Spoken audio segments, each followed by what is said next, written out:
Hello dear students, this is Shailja Avasthi welcoming you all on my YouTube channel Auric Academy.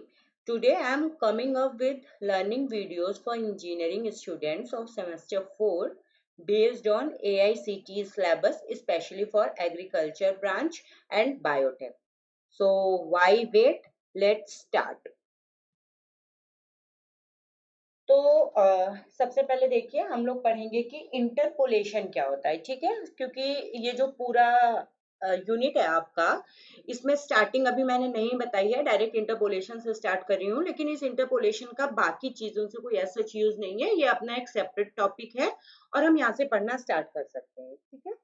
तो चलिए start करते हैं। तो सबसे पहले जो टर्म्स हैं उनका हमको मीनिंग पता होना चाहिए कि हम क्या पढ़ने जा रहे हैं और क्यों पढ़ने जा रहे हैं, राइट। तो देखिए, इंटरपोलेशन क्या है कि अगर टैबुलेटेड फॉर्म में या इन फॉर्म ऑफ टेबल्स आपको कुछ दिया है तो उनके बीच कुछ अगर निकालना है तो आप कैसे निकालोगे, ठीक है। ये जो कुछ वर्ड मैं यूज कर रही हूँ ये आपको अभी जो नीचे लाइन लिखी हुई है इससे समझ में आएगा। जैसे ये जो कुछ हमें x की वैल्यूज दे रखी है, ठीक है, x की कुछ हमको वैल्यूज दे रखी है, एक डेटा गिवन है हमको, और ये तो आपको पता है कि y इज इक्वल्स टू हम एफ एक्स लिखते हैं। तो यहाँ पे जैसे हम x की डिफरेंट डिफरेंट वैल्यूज डालते जाते हैं उसके करस्पॉन्डिंग हमको y की डिफरेंट डिफरेंट वैल्यूज मिलती चली जाती हैं, है ना। जैसे कोई भी आप डेटा ले लो, मान लीजिए कुछ ऐसे, इसमें तो वैसे आपको डेटा दिया होगा, अगर नहीं दिया होता तो फिर वहां पे हम बात करते कि जैसे y इज इक्वल्स टू, मान लीजिए आपको x प्लस 1 दिया हुआ है, तो ये जो y है इसी को आप क्या लिखते हो, y x लिखते हो। तो यहाँ पे आप x की डिफरेंट डिफरेंट वैल्यू डाल दीजिए, जैसे y1 आपने डाला तो ये 1 प्लस 1 आपका 2 आ गया, या y2 आपने डाला तो ये यहाँ पे हमको 2 प्लस 1, क्योंकि डिफाइन ही है x प्लस 1 से, तो 2 प्लस 1 यानी कि ये 3 आ गया। कुछ इस टाइप की वैल्यूज आती जाती है। खैर यहाँ पे हमको ये बात करने की जरूरत नहीं है क्योंकि ऑलरेडी हमको ये डेटा गिवन होगा आपको, ठीक है। x की डिफरेंट डिफरेंट वैल्यूज के करस्पॉन्डिंग y की डिफरेंट डिफरेंट वैल्यूज दी हुई होंगी। कहने का मतलब जब x is equals to x naught है तो वहां पर y की वैल्यू y नॉट आपको गिवन है। जब x की वैल्यू x1 है तो उससे करस्पॉन्डिंग y की वैल्यू y1 गिवन है। जब x is equals to x2 है तो उससे करस्पॉन्डिंग y की वैल्यू हमको y2 गिवन है। ऐसे ही जब x is equals to xn है तो y की एक हमको वैल्यू मिल रही है yn, ठीक है। तो जो ये x की वैल्यूज हैं, यानी कि ये जो वैल्यू है x की, x नॉट और xn, अगर इनके बीच की हमको कोई वैल्यू y की इन x नॉट और xn के बीच में फाइंड आउट करनी है तो इस पूरे प्रोसेस को हम बोलेंगे क्या, इंटरपोलेशन। समझ में आया। जो भी x की स्टार्टिंग वैल्यू और x की एंडिंग वैल्यू आपको दे रखी है उसके बीच में अगर x की किसी वैल्यू के लिए आपको y की कोई वैल्यू फाइंड आउट करनी होती है तो इस प्रोसेस को आप बोलते हैं इंटरपोलेशन। आई होप क्लियर हो रहा होगा, है ना। और अगर ये जो एक्स नॉट से एक्स एन के बीच की कोई वैल्यू नहीं है एक्स की, और आपसे कोई एक नई वैल्यू पूछी गई है, ठीक है। जैसे ये एक्स नॉट से एक्स एन के बीच की वैल्यूज दी गई हैं, अगर इनको छोड़ के एक्स की किसी वैल्यू के करस्पॉन्डिंग आपसे वाई की कोई वैल्यू पूछी जा रही है तो उसको बोलते हैं एक्स्ट्रापोलेशन, राइट। तो जो भी x नॉट यानी जो x की रेंज दी हुई है अगर उसके करस्पॉन्डिंग हमको y की कोई वैल्यू फाइंड आउट करनी है तो वो ये पूरा प्रोसेस कहलाएगा इंटरपोलेशन। और अगर x की कोई ऐसी वैल्यू दी गई है जो x नॉट से xn की रेंज में नहीं आता है तो वो पूरा प्रोसेस कहलाएगा एक्स्ट्रापोलेशन, राइट। तो यही डेफिनेशन जो मैं आपको समझा रही हूँ यही इसमें लिखा है, आप इसको पढ़ लीजिएगा। अगर नहीं समझ में आए तो आप फिर मेरे से पूछिएगा। इसके बाद इंटरपोलेशन पढ़ने के लिए हम कुछ चीजें मान के चलते हैं, ठीक है। इंटरपोलेशन पढ़ने के लिए हम कुछ चीजें मान के चलते हैं, अगर वो चीजें नहीं होंगी तो हम इस इंटरपोलेशन का यूज नहीं कर पाएंगे, राइट। तो इंटरपोलेशन यूज करने के लिए कुछ कंडीशंस होती हैं, ठीक है। जैसे आप किसी कॉलेज में पढ़ रहे हैं, आप वहां जा रहे हैं, तो कुछ उनके बेसिक कंडीशंस होती हैं, लाइक आपको वहां की फी पे करनी होगी, आपको वहां की यूनिफॉर्म पहन के जानी होगी। तो ऐसे ही हम कुछ एजम्पशंस इंटरपोलेशन के मान के चलते हैं कि जिनके बिना हम इंटरपोलेशन को यूज नहीं कर सकते हैं। तो इसमें कुछ एजम्पशंस दिए हैं, तो इनकी बात करते हैं। देखिए, सबसे पहला एजम्पशन जो है वो ये है कि ऑल ऑफ सडन किसी वैल्यू में कोई वैल्यू बहुत कम या कोई वैल्यू बहुत ज्यादा नहीं होनी चाहिए, एकदम से कोई वैल्यू गिरनी नहीं चाहिए। जैसे अगर हम महंगाई की बात करें, तो ये नहीं होना चाहिए कि जो एक कंटिन्यूअसली रेट चला आ रहा है, पता चला कि जैसे बहुत सिंपल एग्जांपल बात करते हैं, अ, आलू की बात करते हैं, ठीक है। जैसे आलू मान लीजिए आप मार्केट में जाएं और आपको कहीं 20 रुपीज केजी मिल रहा हो, ठीक है। तो ऐसा नहीं होना चाहिए कि एकदम से पता चला वो आपको 1 रुपए का 10 किलो मिलने लगे। ऐसा नहीं होना चाहिए। अगर ऐसा होगा तो हम इंटरपोलेशन नहीं लगा पाएंगे। इंटरपोलेशन के लिए कंडीशंस में कोई भी एकदम से गिरावट नहीं आनी चाहिए, ठीक है। अब सेकंड देखते हैं क्या है। The rise and fall in the value should be uniform. जो भी किसी भी चीज में चाहे बढ़ रहा हो, चाहे कोई भी वैल्यू घट रहा हो, ऐसा ना हो कि एकदम से बढ़ जा रहा हो या एकदम से घट जा रहा हो। लाइक ऐसा नहीं होना चाहिए कि आपको आपके पेरेंट्स पॉकेट मनी दे रहे हैं, ठीक है। तो मान लीजिए हर महीने वो आपको 1000 रुपीज पॉकेट मनी दे रहे हैं, ठीक है। तो अगर किसी महीने उन्होंने आपको 1 लाख रुपीज दे दिए एज अ पॉकेट मनी, तो ये नहीं चलेगा इंटरपोलेशन में। अगर ऐसा हो रहा है तो हम इंटरपोलेशन नहीं लगा सकते। हर महीने आपको 1000 दे रहे हैं तो फिर ठीक है। किसी महीने मान लीजिए बहुत पेरेंट्स आपके खुश हो गए, आपका रिजल्ट आया बहुत अच्छा आया, तो ठीक है, उन्होंने आपको 5000 दे दिया। ऐसे थोड़ी ना हो सकता है कि वो हर मंथ आपको 1000 दे रहे हो, एकदम से 50,000 या एकदम से 1 लाख रुपीज आपको दे दे। अगर ऐसा है तो आप इंटरपोलेशन नहीं लगा सकते हैं। या हर महीने आपको 1000 रुपए मिल रहा है, अब पता चला किसी मंथ उन्होंने आपको केवल 10 रुपए दे दिए कि लो भाई ये तुम्हारी इस बार इस मंथ की पॉकेट मनी तुम्हारी 10 रुपए है, तो भी आप इंटरपोलेशन नहीं लगा सकते, ठीक है।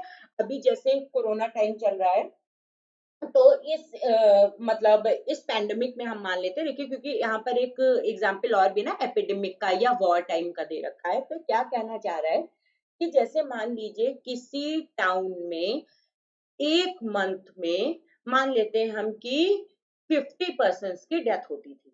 किसी एक टाउन में एक मंथ में मान लेते हैं अभी तक नॉर्मल 50% की डेथ होती थी, ठीक है। या किसी लाइक किसी और कंट्री में मान लेते हैं कि जैसे कोई भी चाइना में जैसे आप मान रहे थे वहीं से स्टार्ट हुआ था, तो वहीं की बात कर लेते हैं।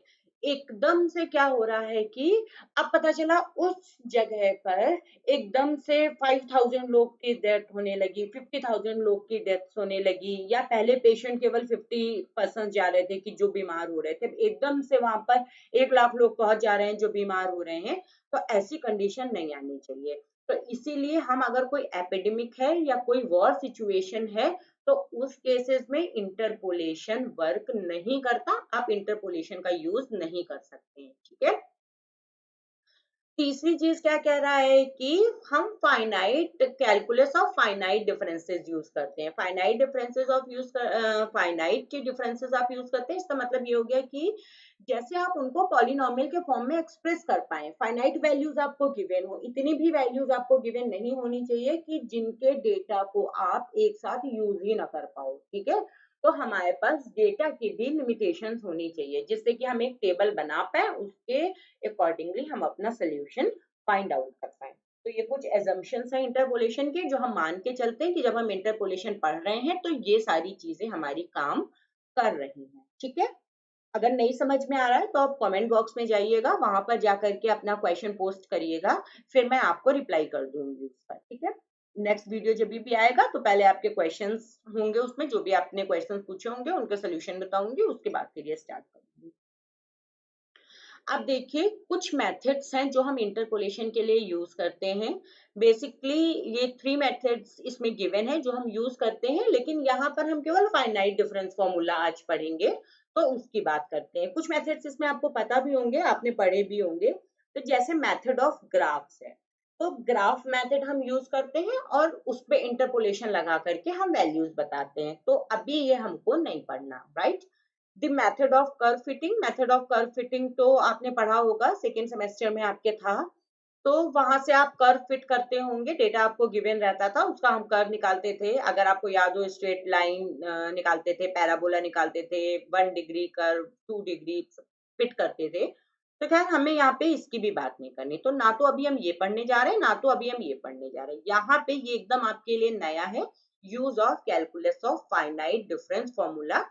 इसी की बात करेंगे हम, कैसे हम फाइनाइट डिफरेंस फॉर्मूला लगाएंगे और कैसे। अच्छा, क्योंकि फॉर्मूला ही लिखा है तो हम बैकवर्ड भी लगाते हैं, फॉरवर्ड भी लगाते हैं, लेकिन इस वीडियो में हम केवल फॉरवर्ड फाइनाइट डिफरेंस फॉर्मूला ही पढ़ेंगे, ठीक है।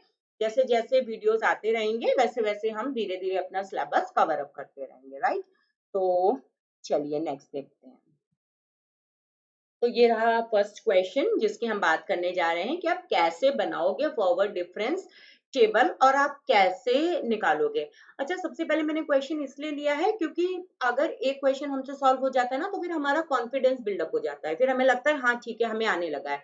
और मैथ्स के साथ ये सबसे बड़ा ड्रॉबैक है, अगर एक बार आपको लग गया ना कि मैथ समझ नहीं आ रही, तो फिर आपको मैथ समझ नहीं आ सकती। तो सबसे पहले आपको अपने दिमाग को ये समझाना होगा कि हाँ इतना टफ नहीं है, मैं कर सकता हूँ या मैं कर सकती हूँ। अगर आपने ये सोच लिया तो फिर आप करने लगेंगे मैथ, राइट।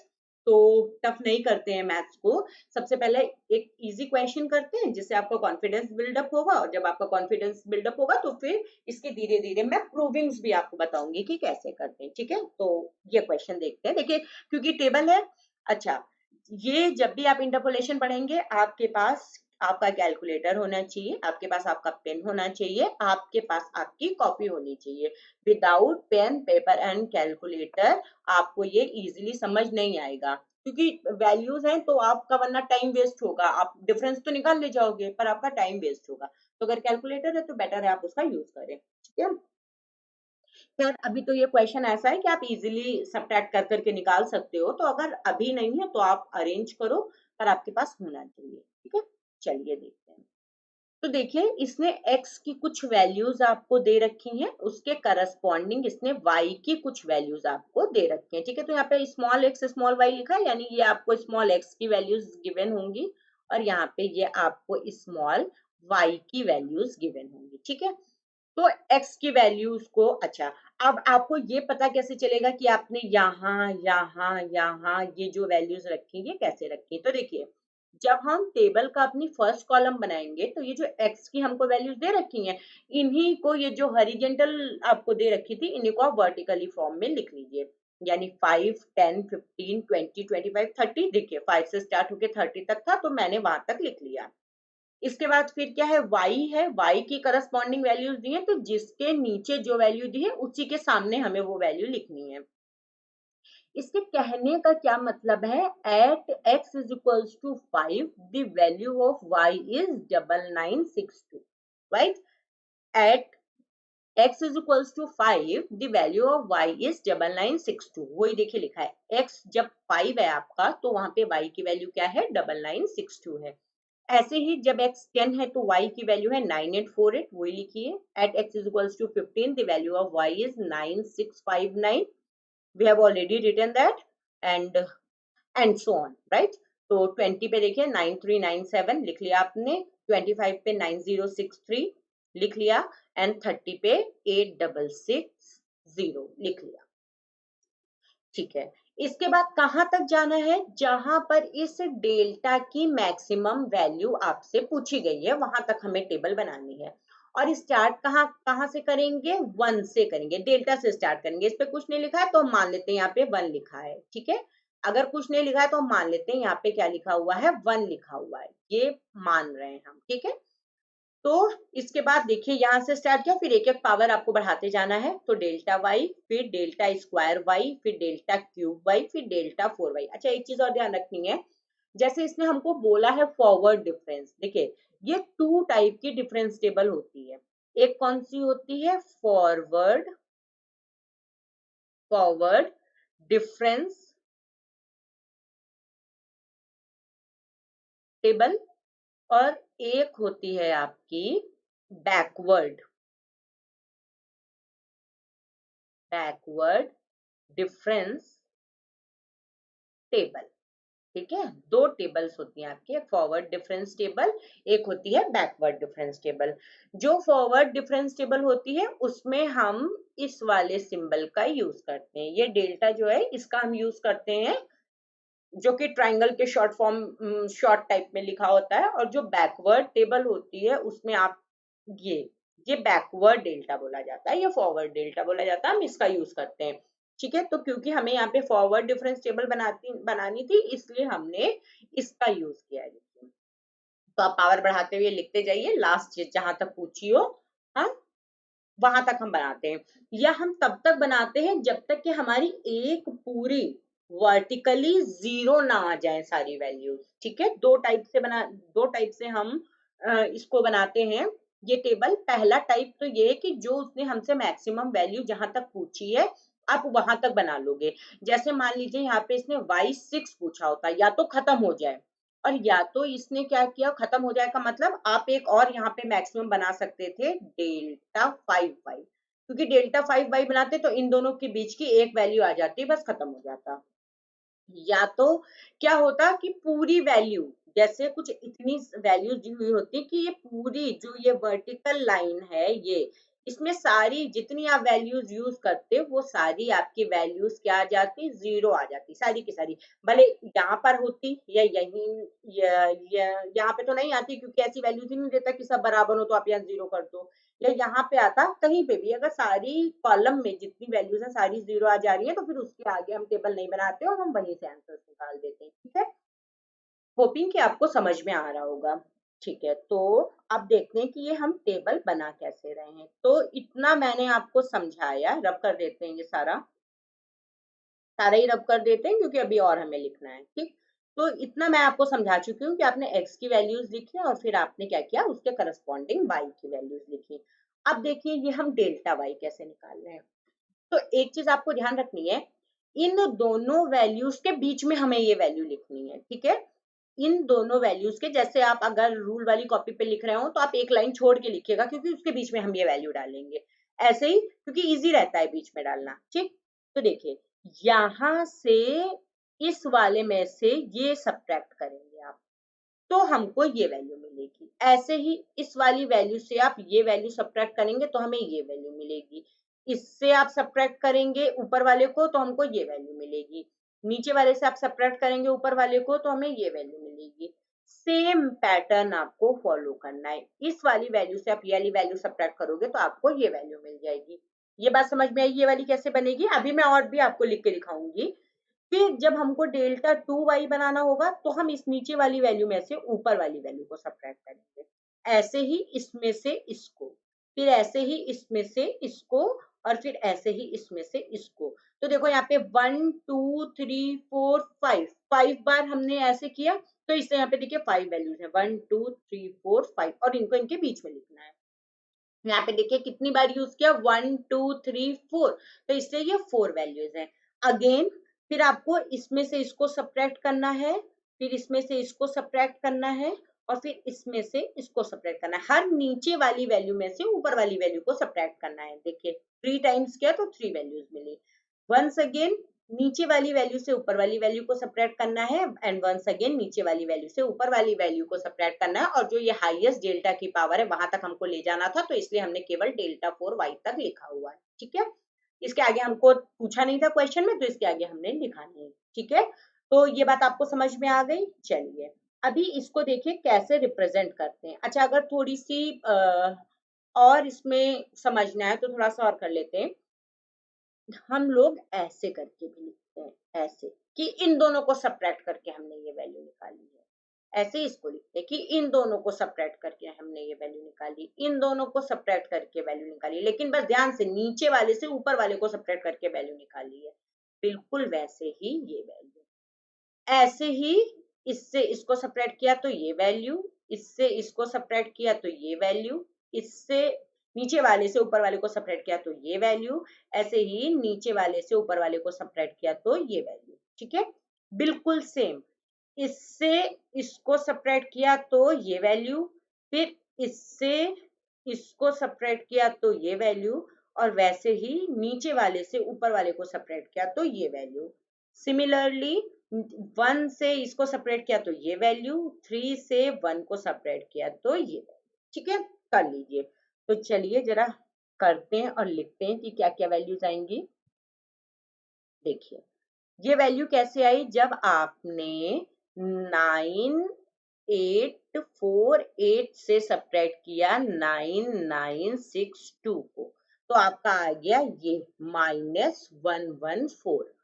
अब फिर इसके बाद जो ये वैल्यू आई कहाँ से आई, जब आपने 9659 से सब्ट्रैक्ट किया 9848 को, तो वैल्यू आ गई -189। ऐसे ही जब आपने 9397 से सब्ट्रैक्ट किया 9659 को, तो आपको ये वैल्यू मिल गई। बिल्कुल सेम तरीके से 9063 को जब आपने सब्ट्रैक्ट किया 9397 को, तो आपको ये वैल्यू मिल गई। और जब 8660 से आपने सब्ट्रैक्ट किया 9063, तो आपको ये वैल्यू मिल गई। ठीक है ना। तो आप अब अपने कैलकुलेटर से ये सॉल्व करिएगा तो आपको पता चलेगा कि यही आ रही है या नहीं आ रही है। जब आप ये सारी वैल्यूज निकाल लेंगे तो उसके बाद फिर से कर रहे हैं, देखिए कैसे। माइनस, अब ये माइनस का आया ना, तो ये वैल्यू आपको कहां से मिली उसके लिए मैं लिख रही हूँ। -189 से आपने -114 को सब्ट्रैक्ट किया, तो आपकी ये वैल्यू आ गई -75, है ना। आप कैलकुलेटर में टाइप करेंगे तो आ जाएगा, लेकिन अगर आप बिना कैलकुलेटर के करना चाहते हैं तो ये लिखा है 114, और एक और माइनस, दोबारा से लिखते हैं थोड़ा सा, ज्यादा पास हो गया था इसलिए थोड़ा सा दोबारा लिखते हैं तो समझ में आएगा क्या बताना चाह रही हूँ। माइनस, और फिर लिखेंगे माइनस का 114, तो देखिए सेम साइन है, दोनों ऐड हो जाएंगे, -189 प्लस 114, तो आपका आंसर आ जाएगा माइनस का 75। ठीक है, तो अब ये वाली वैल्यू कहाँ से आई, तो आपने किया बिल्कुल ऐसे ही आप सारे करेंगे, तो ये क्या हुआ -262 और माइनस माइनस का 189। आप कैलकुलेटर से करिएगा तो आपको इजीली ये सारी वैल्यूज मिलती चली जाएंगी, और सिंबल जो ये साइन लग रहे हैं इनके भी गलत होने के चांसेस नहीं रहेंगे। ठीक है, और इसमें से आपने किया माइनस का 262, तो आपको ये वैल्यू मिल गई, और -403 से आपने किया -334 को, तो आपको ये वैल्यू मिल गई। ठीक है, अब इसके बाद देखिए, तो ये वाली आपकी टेबल फॉर्म हो गई। इसके बाद अब हम नेक्स्ट करते हैं, देखिए ये वैल्यू कहाँ से आई, तो आपने किया -73 माइनस और -75, तो आपको ये वैल्यू मिली, ये 2। ठीक है, इसके बाद आपने क्या किया, -72 से आपने सब्ट्रैक्ट किया माइनस का 73, तो आपको ये वैल्यू मिल गई, और ये आपने किया तो आपको ये वैल्यू मिल जाएगी। ठीक है, करके देखिएगा, आप खुद से कैलकुलेटर से करके देखेंगे तो आपको समझ में आएगा कहाँ से वैल्यूज मिल रही हैं। और बिल्कुल इसी तरह से जब आप करेंगे इसको, तो आप कैसे करोगे, ये 1 -2, तो आपको ये वैल्यू मिल जाएगी, और जब आप करोगे 3 - 1, तो आपको ये वैल्यू मिल जाएगी। देखिए अगर एक बार आप इक्वेशन समझ लेंगे ना, तो फिर आपको सारा समझ में आता चला जाएगा।